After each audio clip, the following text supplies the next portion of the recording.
Hello and welcome to the channel. Thanks for stopping by. Great to have you here. An unboxing of the watch that may be the last watch I buy for a long time. And the reason behind that is this is a watch I've had an eye on for a little while, which will come to, you've seen it on the thumbnail obviously. And this might be the watch that stops me buying any more watches. I've spent a lot on watches over the last few years with the channel and everything like this.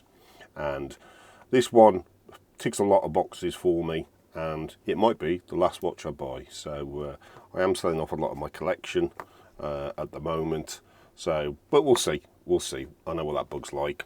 Now this is the Seiko SRPF03K1, otherwise known as the Seiko Samurai. I'm sure you've spotted that on the thumbnail. Let's just pop it out now.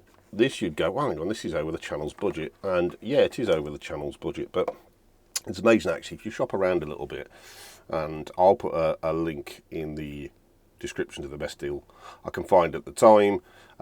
You can get these under, well, they retail about £400, what's that, $450, something like that. But you can get them cheaper than that, and I didn't pay anywhere near that for this, with some discount and a few bits of bobs that I'd got. So if you just keep your eye open, these do drop occasionally.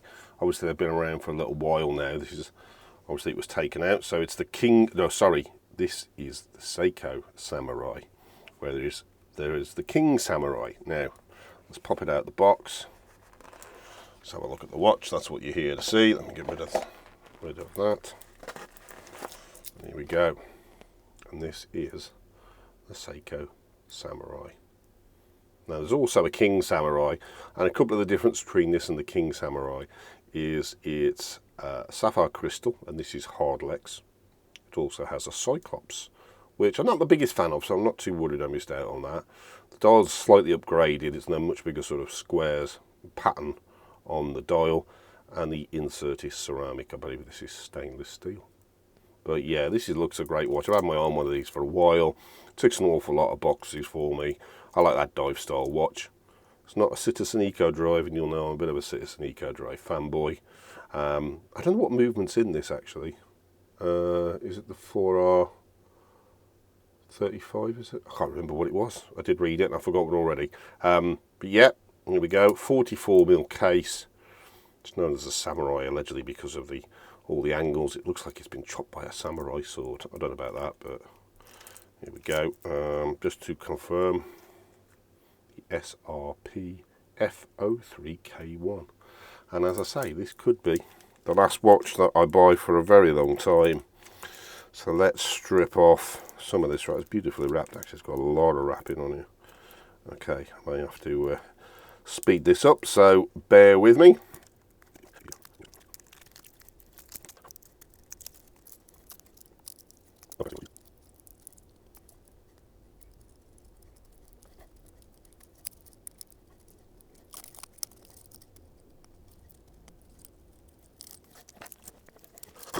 Okay, that took forever because I was really struggling to get the wrapper off the strap, and I could not do it. I just couldn't get my nail underneath to get it off, and I still think I missed a piece now.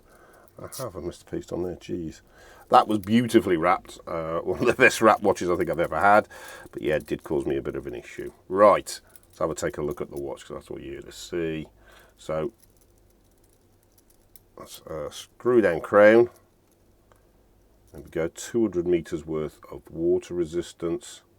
Oh, pop that out. There we go. Push it in for the. Why can't I get the date? Have I missed? Oh, I missed. Oh yeah, I did. I've missed it. I pushed it a bit too far in there.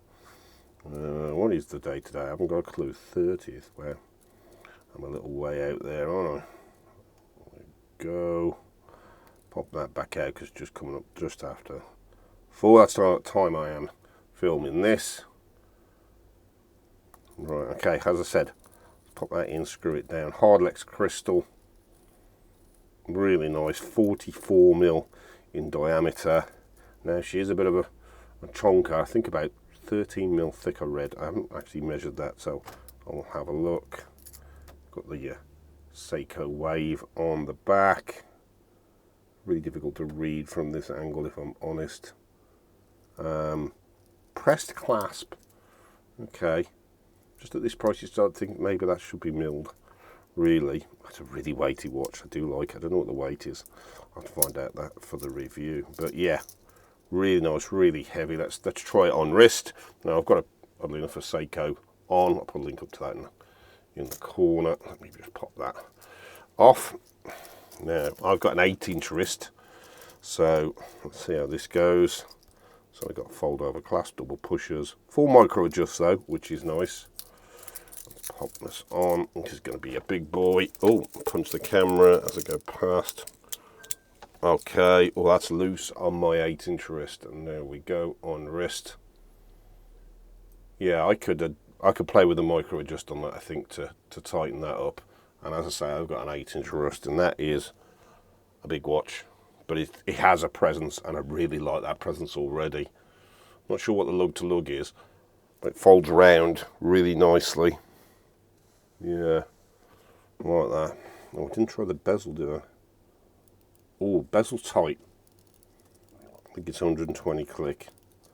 Unidirectional. Oh, no play in it. But that is stiff, very stiff. You can probably see the camera shaking because I'm having to hold my hand onto the desk when I turn that round. But that is tight, not really use it. And you may have just seen the loom catching on that. Really nice looking watch. As I say, might be the last watch I ever buy. Oh, we'll see. As I say, I'm selling off a load of watches at the moment, so you never know, I may reinvest that. I think the watch that I probably still want, that I'm still missing, is probably a Tissot PRX of some description, but we will see. Thanks to everybody who's liked and subscribed, and I'll see you on the next one. Thanks.